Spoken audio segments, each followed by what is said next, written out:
આણંદના બોરસદમાં ધોધમાર વરસાદ અને ત્યારબાદ પરિસ્થિતિ વણસી છે। કલાકો બાદ પણ વરસાદી પાણી નથી ઓસરી રહ્યા। બોરસદ શહેરનો વન તળાવ અને પાંચવડ વિસ્તાર પણ પાણી થઈ ચૂક્યો છે। પાંચવડ વિસ્તારમાંથી એક યુવકની લાશ પણ મળી આવી। અક્ષરનગર વિસ્તારમાં વરસાદી પાણી ઓસર્યા બાદ નરી ગંદકી જ જોવા મળી રહી છે। ઘરોમાં પણ ભારે ગંદકીને પગલે સ્થાનિકોએ હવે સફાઈ હાથ ધરી છે। ભારે વરસાદને કારણે બોરસદની શાળાઓમાં રજા જાહેર કરવી પડી છે। તો બોરસદ અને તેની આસપાસના વિસ્તારોમાં વરસાદી પાણી ભરાયા અને જ્યાં પાણી ઓસર્યા છે ત્યાં હવે ગંદકીનું સામ્રાજ્ય છે। ઘરોની અંદર પણ ભારે ગંદકી વ્યાપી ચૂકી છે અને તેને સાફ સફાઈ કરવાની કામગીરી હવે સ્થાનિકોએ આરંભી છે।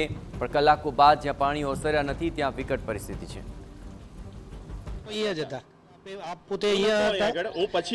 ઓકે, વાંધો નહીં।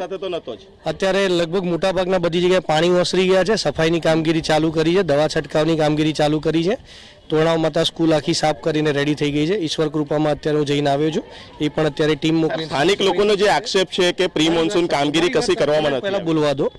પ્રી મોન્સૂન કામગીરી જે છે અહીંયા બોરસદ પામોલ કાંસ જે છે એ આખો જે બોરસદની જીવાદોરી કહેવાય એ આખો ડ્રેન સાફ થયેલો છે। આજુબાજુના લોકોને બી ખ્યાલ છે। જે જેસીબી અને એ મારફતે આપણે કરેલો, નગરપાલિકાના જેસીબી દ્વારા નગરપાલિકાના કાંસની સાફ સફાઈ કરી છે। 3 કલાકની અંદર 12 ઇંચ વરસાદ પડે ત્યારે એની કેરિંગ કેપેસિટી હોય એના કરતાં વધારે પાણી આવે એટલે એ પ્રશ્ન તો ઉપસ્થિત થાય જ છે। સ્થાનિક લોકો આક્ષેપ કેમ કરે છે તમારી ઉપર? બીજું, આપ જે રીતે વાત કરી રહ્યા છો એ બીજી વસ્તુની રીતે વાતચીત કરી રહ્યા છો। બીજી વસ્તુ એટલે એમ કે જે અત્યારે પાણી એકી સાથે આટલું બધું આવે તો પેરેલલ બધી જગ્યાએ તંત્ર પહોંચી શકે। જેટલી મર્યાદામાં જે પાણીનું કેરિંગ કેપેસિટી પ્રમાણે નિકાલ થાય એની મર્યાદામાં થવાનું છે। એ સિવાય વધારાનું પાણી છે પોતાની રીતે રસ્તો કરીને ક્યાંક ને ક્યાંક ઘૂસી જાય અને ક્યાંક પ્રશ્નો ઊભા કરે છે। એ પ્રશ્નોના કારણે લોકો આક્ષેપ કરતા હોય છે। કેટલા વિસ્તારમાં પાણી છે? હું આપને કહું, આ વિસ્તાર જે છે નીચાણવાળો વિસ્તાર છે। અહીંયા આપણે પાછળની સાઈડ વિડીયો કરો તો આપને ખ્યાલ આવશે કે પાછળના મકાનો કેટલી ઊંચાઈ પરના બનેલા છે। તો આ ડેવલપમેન્ટ જે તે સમયે સોસાયટી જૂની છે, નીચી ભાગમાં બની છે, તો અહીંયા પાણી ભરાયું છે અને પાણી અત્યારે નિકાલ પણ થયેલું છે, આપને પણ દેખી શકો છો।